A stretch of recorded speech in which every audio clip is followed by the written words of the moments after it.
2020 till 1 p.m. is as follows. The number of new cases as of today is 77. Out of this 77, East Khas Hills 41, one from the military, paramilitary forces, and 40 others.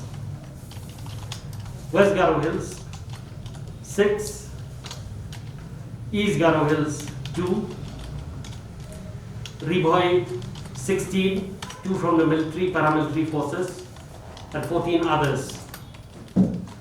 South Garo Hills 3, and East Jaya Hills 9.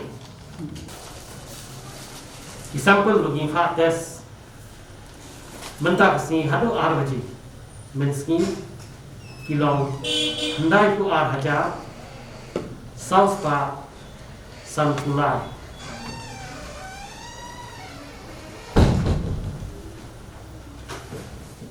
But baru aku test negative.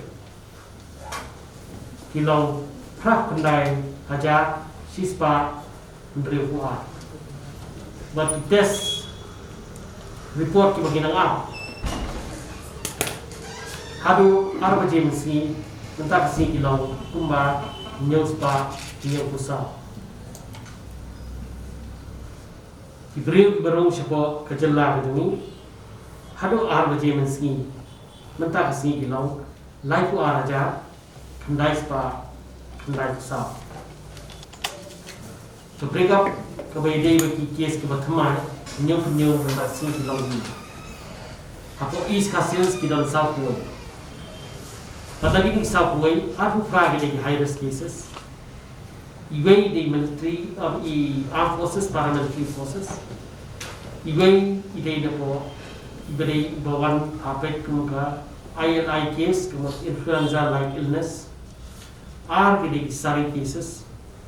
Iway idei dapo armed forces, paramilitary forces. Lie idei staff nurse ki batrai for civil hospital apo Ganesh Das hospital. But even they grade 4. Line the security guard apo IIM are the returnees. South Garo Hills line are the returnees even the high risk case. East Garo Hills are the high risk cases. BHOI Khan Rail Khat Sa the high risk case. But are the armed forces, paramilitary forces. West Garo Hills, Drill, high risk cases. East Jaya Hills, Khandai, Borok Khandai, Dennis. These are the updates as of today. You don't even need a flat, no? Dilbahador Biswa. Mynta Sngi, have a poor mister.